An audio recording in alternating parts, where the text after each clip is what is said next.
The new multi-party coalition in the city of Johannesburg says it has managed to reverse a 59 million rand annual staff wage bill in the metro. Mayor Mpho Phalatse says the wage bill was nothing more than an attempt by the previous ANC administration to hijack political office. For more on this, we're joined now by ANC Secretary here in Johannesburg, Dada Morero. Mr. Morero, good evening. Thank you very much for your time. The DA and the multi-party coalition accusing you of attempting to hijack political office, in essence saying you wanted to illegally convert contract workers in political office into permanent staff.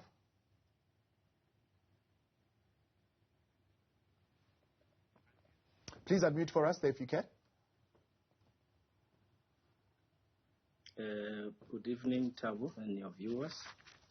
I think it is important that we put context to what has happened and started when the DA itself took control of the City of Johannesburg in 2016. The coalition of the DA at that point, the first thing they did when they came into office was to increase the staff at the office of the mayor. That was the first mistake that they have done. They ballooned the structure to such an extent that they had about 40 people whose responsibility was just to tweet. Now, when they went out of power in 2019, we inherited all those people. And in fact, part of this number of 120 includes those people that would have been employed in 2016 by the DA coalition. And Thabo, here we're talking about administrators. We're talking about the committee officers. We're talking about secretaries. We're talking about PAs. That's the level of people that you're talking about here. And you've got another level at the political office of the chief of staff and the deputy director stakeholders. Those people are the ones that we thought, after consultation properly through a legal opinion, were advised that those levels may not be converted, but the levels under the assistant director therefore can be converted. Assistant director going down can be converted, which was a legal opinion that we took very seriously, which also included understanding the talent, the recruitment and policy of the city, which was taken into account. Remember, conversions are normal within the City of Johannesburg or in any municipalities, depending at that particular time what are you involved in. Yeah. So we then did that in accordance to the law and converted the staff, some of it inherited from the 2016 DA coalition. And remember, for us, when we inherited this, we took a view that we are not in the business of firing people as a caring organization. And we then had discussions with our partners in our coalitions then, and we had agreed on keeping those staff. And then we then asked for a legal opinion so that we can convert those staff members into being permanent.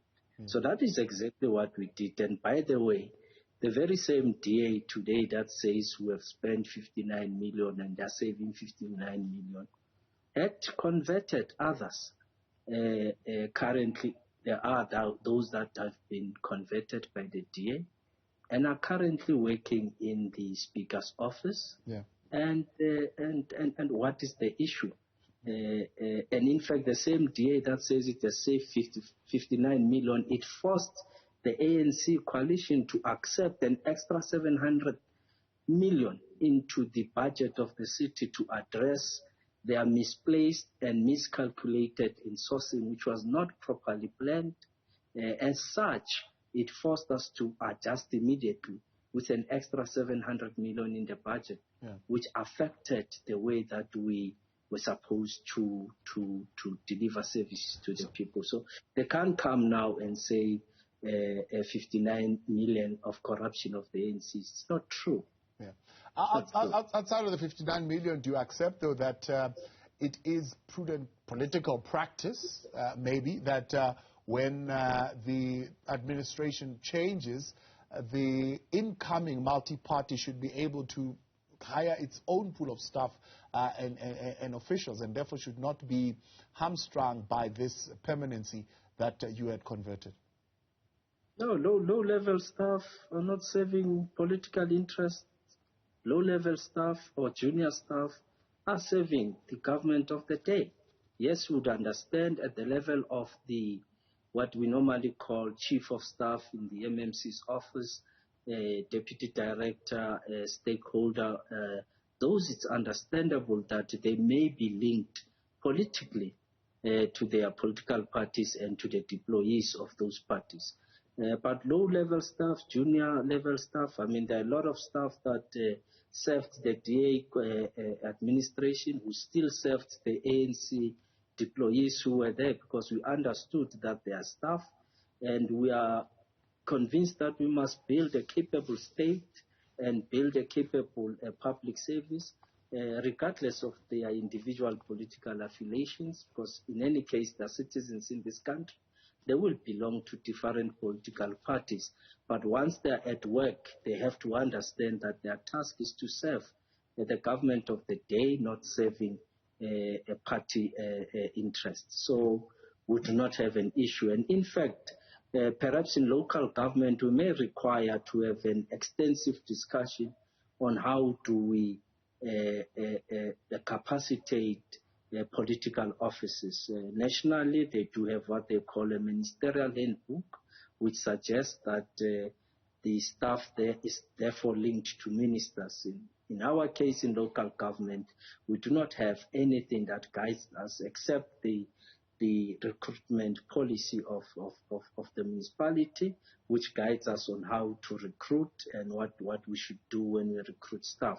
Over and above that, we do not have any guidance. Hence, the mayoral committee had to find a legal opinion so that we can understand that what we will be doing would be within the prescripts of the law.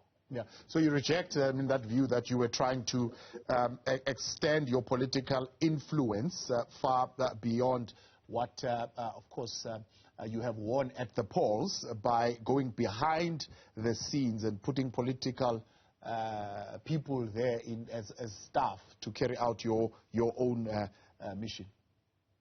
No, we want to reject it outrightly. It's wrong. It's misleading to communities. Junior staff members should be converted, and they should remain permanent so that they can continue to live their life and contribute to their own families. They are not aligned to political parties. They're serving the government of the day, and that's what we expect out of them. The senior ones, yes, they are linked to their political officials, so their term of office will be linked to them.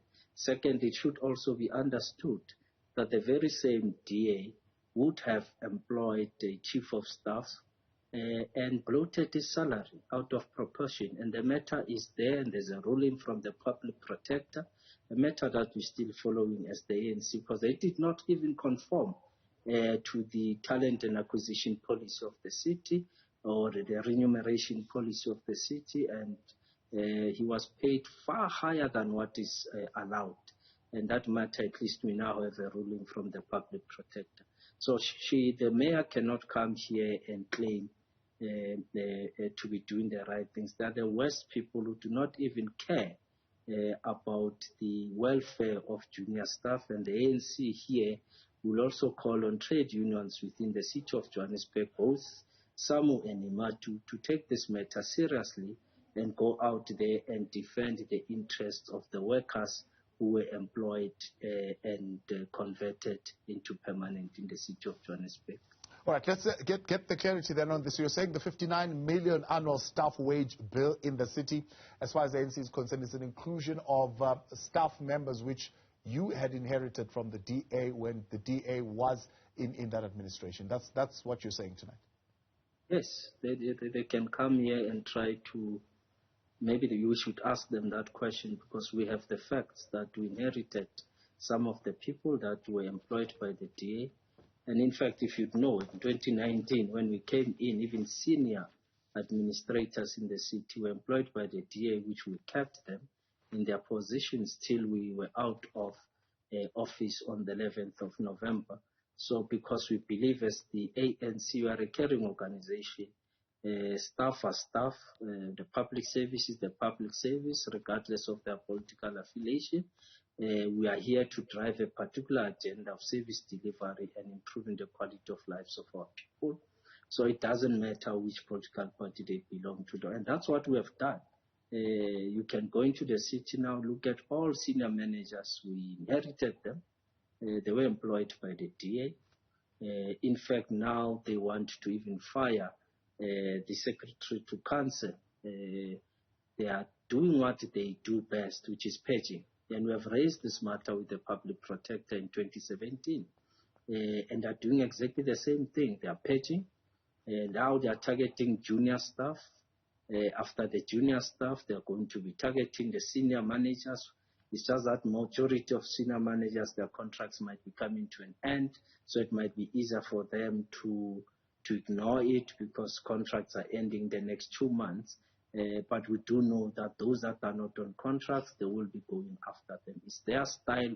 And that's how they function, and they enjoy to purge. The unfortunate part of it is in their purging, they tend to be very racial in the sense that one of the person converted, who is currently a deputy director in the Speaker's office, who was converted, by the way, by the DA, has not been touched. She's not being included in the 120 that we're talking about. She's not being included. Is it because she's white, or is it because she was converted by the Democratic Alliance? So those are the questions that we must ask, and they must be able to give answers to. Dada Morero, appreciate your time. ANC Johannesburg Secretary there, responding, of course, to that statement from the multi-party coalition in the city, saying they have averted a possible irregular expenditure of 59 million because of the ANC.